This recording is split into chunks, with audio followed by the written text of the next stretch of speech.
Hello, this is Dr. Rob Lindsay again with the root cause of the day here at Vallejo Health and Wellness Center. And today what I want to talk to you about is a young man. He's 24 years old.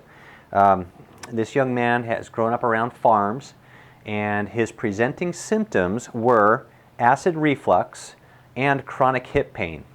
Now, first of all, what you need to know is that this young man had had a congenital hip problem, and he had had surgery in both hips. And it was kind of told that, well, you know, you just got to live with it. He's going to have pain because of the surgeries. But he was also having really bad acid reflux. Okay, he had been to the medical doctors, and they had prescribed him with something called omeprazole, also known as Prilosec, which is an antacid.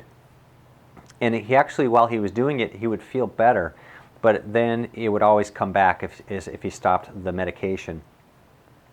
So when he came in and we started to do our very unique form of testing here, this bioresonance testing we do, what I found was that his acid reflux was being caused by a H. pylori bacterial infection.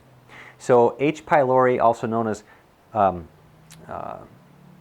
losing my train of thought, Helicobacter pylori, thank you. Helicobacter pylori is a bacteria. It's a spirochete, and a spirochete is corkscrew shaped, and what they can do is they can use that corkscrew tail of theirs, and they can kind of corkscrew deep into the tissues of your gut. They're most commonly found within the stomach and then the first part of the small intestine. But it leads to acid reflux. And worse than that, it leads to what's are ulcers, and more uncommon, but still can happen, it can lead to gastric cancer.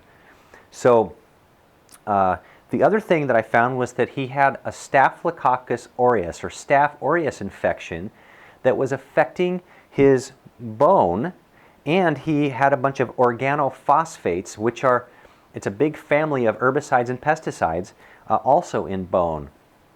So we worked to help remove the H. pylori infection using a protocol of very specific remedies that we make in the office that would target the H. pylori. We also had to give him a supplement that, of what's called hydrochloric acid that would help him to make enough acid so his stomach would work properly. But we had to work to get rid of the H. pylori infection.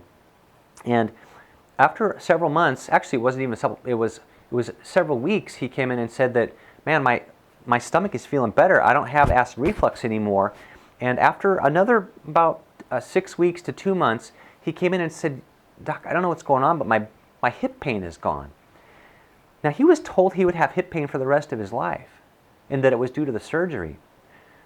But what I think happened is that as a result of the surgery, as a result of a Staph aureus infection that he probably picked up during the surgery, that the staph bacteria had accumulated in the hip joints. When we worked to remove that Staph aureus, his body was able to come in there, his immune system was able to come in there, take care of everything it needed to, and therefore his hip pain went away. So this is not uncommon. If you can find the root and you can get it out safely, then the body will heal. Because remember, the body needs no help, it just needs no interference. So today's root cause of the day, I hope that you learned something, I hope you enjoyed this, and stay tuned, we'll do more of these, and I hope that it's information that will help you with your own health. Thanks a lot, have a great day.